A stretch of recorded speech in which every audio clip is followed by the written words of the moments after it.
తోటి కౌన్సిలర్లని అవమానపరుస్తున్నారు, అక్కడ మాట్లాడి నిజం లేదని చెప్పేసి ఇప్పుడు ఆవేదన వ్యక్తం చేస్తున్నారు. దానికి ఏం చెప్తారు?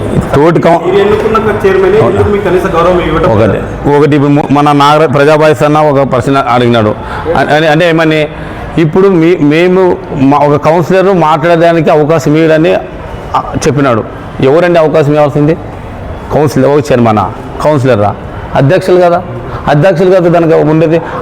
వాళ్ళ అధ్యక్షులే కదా ఇప్పుడు మాకు సహకరించడం లేదు అధ్యక్షులు.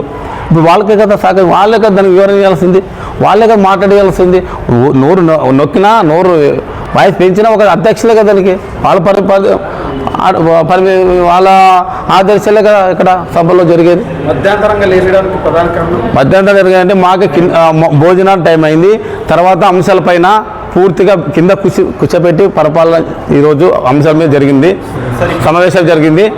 ఆ కింద కూర్చుని ఆ సమావేశాలు జరిగినందుకోసము పూర్తిగా లేట్, అక్కలు, చిన్నలు, పెద్దమ్మలు అందరూ చాలామంది పేషెంట్లు, షుగర్లు ఉన్న వాళ్ళు ఉన్నారు, వాళ్ళు బాధపడుతున్నారు. కాబట్టి మిగతా దానివల్ల టైం అయింది కాబట్టి మళ్ళీ మిగతా అంశాలు నెక్స్ట్ ఎమర్జెన్సీ మీటింగ్ పెట్టమని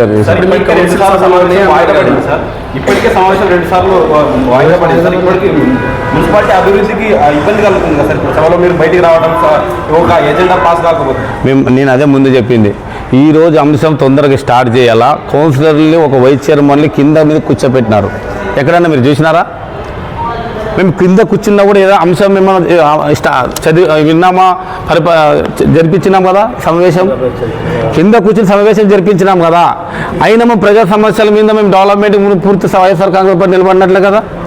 మీ తోటి కౌన్సిలర్లే సభలో ప్రశ్నించారు కదన్నా, అంటే గతంలో 15 నిమిషాల కన్నా ఎక్కువ జరిగేది కాదు, టీ తాగి స్వీట్ దీన్ని వెళ్ళిపోయే వాళ్ళము, ఇప్పుడు ఎందుకు ఈ రకంగా చేస్తున్నారని చెప్పేసి దీనికి రైట్. ఇంతకు ముందు ఉండే కమిషనర్ అధికారులు ఒక అంశం పెట్టాలన్నా ఒక అంశం మమ్మల్ని ముందరే పిలిపించుకుని మా ఛాంబర్కు ఆఫీస్కి పిలిపించుకుని మాకు వివరణ ఇచ్చి ఎక్స్ప్లెయిన్ చేసి చెప్పేవాళ్ళు.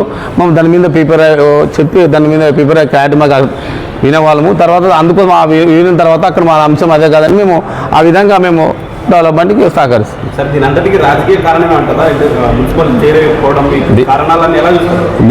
దీనికి ముమ్మాటికి వ్యక్తిగతంగా మా దళితులు, మైనార్టీలు వైస్ చైర్మన్ ఉన్నందుకోసము, వాళ్ళ అధికారం ఉండదందుకోసం మమ్మల్ని అవమానపరచడానికే ఈరోజు వ్యక్తిగతంగా మమ్మల్ని అవమానపరుస్తున్నారు. ఇది ఎక్కడ రాష్ట్రంలో జరగలేదు. కింద కూర్చుని ప్రజా సమస్యల మీద మాట్లాడు. అందరికీ ఆదరణ ప్రజలకు నమస్కారం. ఈరోజు కౌన్సిలర్ సమావేశం జరిగింది. ఈరోజు కౌన్సిలర్ సమావేశంలోన 70 అంశాలు పెట్టడం జరిగింది. ఈ 70 అంశాలపైన ఈరోజు కౌన్సిలర్ అందరూ ప్రజా ఆధునిక అభివృద్ధి, డెవలప్మెంటు పూర్తిగా ఉంది కాబట్టి మేము దాని విషయాలపైన మాట్లాడాలి. అందరూ వైఎస్ఆర్ కాంగ్రెస్ కౌన్సిలర్స్ అంతా ఒక విధానంగా మనం సహకరించాలని మేము ఈరోజు సమావేశం చేయడం జరుగుతుంది. ఈ సమావేశంలోన మాకు ఎంత అవమానం జరిగిందంటే, ఈ రాష్ట్రంలోన ఎక్కడన్నా బహుశా ఇంతకుముందు కానీ జరగబోయే ముందు కానీ ఇంత అవమానం జరుగుతుందో లేదు. కానీ ఈరోజు ఈ సమావేశంలో ఒక చైర్ మాకు వేయలేక, ఒక చైర్ కావాల్సిన కక్ష సాధింపులు పెట్టుకుని ఈ చైర్పర్సన్ దాన్ని సహకరించే వాళ్ళు మిగతా అధికారులు, తర్వాత ప్రభుత్వము ఈరోజు ఒక దళిత ఒక వైస్ చైర్మన్ ఈరోజు కింద కూర్చోబెట్టుకుని ఈ ప్రజా సమస్యల మీద, అజెండా అంశాల మీద నువ్వు చర్చించి జరిగింది. ఈరోజు ఒక మైనార్టీ, ఒక ఎస్సీ, మిగతా అన్ని కులాల కౌన్సిలర్ని కింద కూర్చోబెట్టుకుని ఈరోజు ప్రజా సమస్యల మీద చర్చ జరిపించినారు. మేము చైర్ అడిగినాం, ఏమడిగినాం? కూర్చునేదానికి ఒక చైరు. ఆ చైర్ అడిగినందుకోసము మీకు ఇచ్చేదే లేదు, మేము ఇట్లా ఇలాగే ఉంటాం, ఇది ఇలాగే నడపాలా అంటూ ఈరోజు మమ్మల్ని అవమానంతో ఈ కింద కూర్చోబెట్టి మీటింగ్ జరపడం జరిగింది. మాకు అవమానపరిచినా పర్వాలేదు. వైఎస్ఆర్ కాంగ్రెస్ పార్టీ ఎప్పుడు ప్రజల వైపున, ప్రజాపక్షాన, ప్రజా అభివృద్ధి పైన ఉంటాం. కానీ మా వ్యక్తిగత అవమానపరిచినా మేము బాధపడము. కానీ మా బాధ అంతా ఏమి, ఈ ప్రజా సమస్యలపైన కూడా పూర్తిగా క్లారిటీగా దానికి ఎక్స్ప్లెయిన్ చేసి చెప్పేంత అధికారం చైర్పర్సన్ చేయలేదు, అక్కడ అధికారం కూడా చేయలేదు.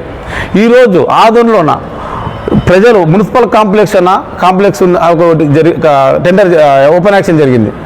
ఓపెన్ యాక్షన్లోన అన్ని డబ్బులు కట్టి ఓను డబ్బు వాళ్ళు డిపాజిట్, అంటే గవర్నమెంట్ కాదు, సైట్ మన మున్సిపాలిటీ నుంచి ఇచ్చి ఓపెన్ యాక్షన్లోన పూర్తిగా యాక్షన్లో పాల్గొని డిపాజిట్ వాళ్ళు సొంత డబ్బులు డిపాజిట్ చేసి అక్కడ షాపులు తెగితే అక్కడ కాంట్రాక్ట్ వర్క్ స్టార్ట్ చేస్తే అక్కడ జరిగిన వరకు జరిగింది, మిగతా వరకు ఎందుకు జరగడం లేదు, ఎందుకు నిలిపివేసినారు, దీనికి కారణం వివరించాలా. అది అధికారులను మేము అడిగితే దానికి సమాధానం లేక పోయిన మీటింగ్లో దాదాపు 2 నెలల కింద మేమందరూ కౌన్సిలర్ మెజారిటీ ప్రకారంగా ఒక మెమోరాండం ఇవ్వడం జరిగింది. అంటే మున్సిపల్ యాక్ట్ పరంగా ఒక ముందస్తు 10 రోజులకి ఒక కౌన్సిలర్ ఒక మీటింగ్ కానీ ఒక అజెండా అంశం కానీ ఇచ్చినాక ఇమ్మీడియట్ అంశంలోకి చేర్చాలా, చేర్చిన తర్వాత మినిట్స్ బుక్లో చేర్చాలి, అది మున్సిపల్ యాక్ట్ చెప్తుంది. దాన్ని ధిక్కరించి వాళ్ళ అధికారము మాకు అండదండలు ఉందని చెప్పి ఈ మున్సిపాల్ కట్టిన ప్రజా సొమ్ముని ఈరోజు నిలిపివేసినారు. దానివల్ల ప్రజలు నష్టము, అక్కడ మన ఆదోని డెవలప్మెంట్ నష్టము, వాళ్ళ డబ్బులు కట్టిన వాళ్ళ కుటుంబాలు ఎంతమంది బాధపడుతుంటారు. తర్వాత మళ్ళీ మన మున్సిపాలిటీకి రెవెన్యూకి దాదాపు ఆ షాపులు కానీ పూర్తి అయితే నెలకి 70 లక్షలు 60 లక్షలు బాడుగులు వస్తాయి. అటువంటి బాడుగులు ఈరోజు మన ఇన్కమ్ మన మున్సిపాలిటీ కూడా గండి పెట్టినారు. ఈరోజు ఈ చైర్పర్సన్ ఈ ప్రభుత్వం ఎందుకు ఈరోజు శాసనసభ్యులు ఉన్నారు, ఈ దీనిపైన ఎందుకు చర్చించడం లేదు, ఎందుకు దీని విషయం మాట్లాడడం లేదు, మా వ్యక్తిగతం మాట్లాడడం లేదే. మీరు 60 రోజులు టెండర్ ఎందుకు నిలబడే కారణం ఏంటి? ఏ కాంట్రాక్ట్ బాగాలేకుంటే కాంట్రాక్ట్ తీసి రీటెండర్ పిలిచండి ఏదన్నా, లేకుంటే ఏం ప్రాబ్లం తీసుకుని ఒక 3 days 2 days జరిగే సమస్యని పరిష్కరించే దాన్ని ఇంతవరకు మీరు చేయలేదు. ఇది ప్రజలు ఎంత బాధ. కాబట్టి మేము ఏమంటున్నామంటే ప్రజా సమస్యల మీద చర్చించేటప్పుడు గౌరవించాల్సిన బాధ్యత ఒక అధ్యక్షులది ఉంది.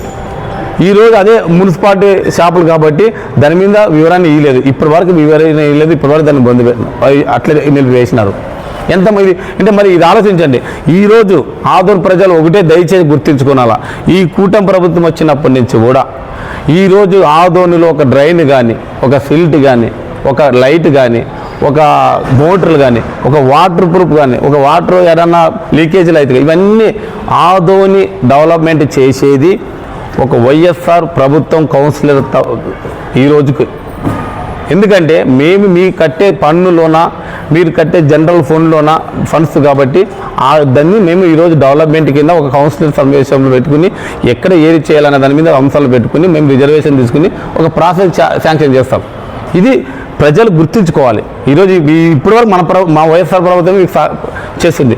అయినా మేము ఈరోజు దానికి మీకు సహకరిస్తే ఈ అంశాలన్నీ కొన్ని మాకు టైం చాలా లేట్ చేసి కింద కూర్చుని మమ్మల్ని ఒక దళితురాలుగా చూడుకున్న పరిపాలన ఈరోజు కౌన్సిలర్ సమావేశం జరిపించుకుని ఆ విధంగా కొనసాగించినారు. కాబట్టి అయినా కొంతమంది అన్నం టైమింగ్ అయింది కాబట్టి మిగతా జరిగిన 15 అంశాలు 14 అంశాలు 15 అంశాలకి వచ్చే కాటికి మేము మిగతా వాళ్ళందరినీ పూర్తిగా కొంతమంది బ్యాక్ పెయిన్ ఉండదు, కొంతమంది అన్నం అయింది కాబట్టి మళ్ళీ అధికారులకి ఒకటే వివరించినాం. అధ్యక్షులు మేమని మిగతా అంశాలు మరి ఎమర్జెన్సీ కింద రేపు మళ్ళీ పెట్టని మీటింగ్ తొందరలో మళ్ళీ ప్రజా సమస్యలపైన చర్చించుకుని మరి ప్రజలకు ఆదోనికి పూర్తి డెవలప్మెంట్ మీద మనం ముందు సహకరించి చేయాలని మేము చాలా ఎన్నోసార్లు చెప్పడం జరిగింది. ఈసారి అదేవిధంగా ఎవరు ఆదోని ప్రజలు దయచేసి అర్థం చేసుకునండి, వైఎస్ఆర్ ప్రభుత్వం ఎప్పుడు అభివృద్ధిలో ఉంటుంది. కాబట్టి దయచేసి ఏదన్నా మీరు పూర్తిగా మా కౌన్సిలర్ అందరూ మీకు మద్దతుగా ఉంటాము. ఈ మున్సిపల్ షాపుల విషయంలో కూడా మీ బెనిఫిట్స్ ఎటువంటి మీరు టెన్షన్ ఆలోచించకండి, భయపడవద్దండి. మీకు ఎప్పుడు పూర్తిగా సపోర్ట్గా ఉంటాం. నెక్స్ట్ మీటింగ్ లోపల మీ అంశం కానీ అది మాకు ఇవ్వాలా, దాని పైన ఏమైనా యాక్షన్ తీసుకోవాలి. లేని పక్షంలో మా ఆల్ కౌన్సిలర్ అందు మేమే అక్కడ షాపుల దగ్గర వచ్చి కూడా నిలబడి మీకోసం పోరాడతామని ఈ మీడియా ద్వారా మీకు తెలియజేస్తున్నాం.